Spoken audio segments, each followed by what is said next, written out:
Yahya tutsak edilenden sonra İsa Celil'e gelip Hudaýyň hoş habaryny wagt etdi.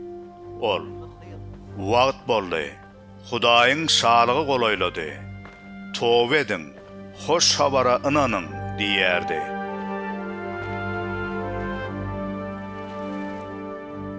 İsa Celile kölüniň kenaryndan geçip barýarka, köle tor taşlap duran Simon bilen onuň dogany Andreýsy gördi.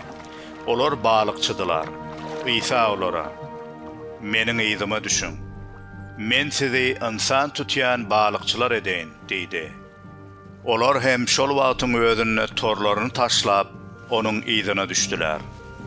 Biraz ýörenlerinden soň İsa Zebedeýiň ogullary Ýakup bilen Yohannany gördi.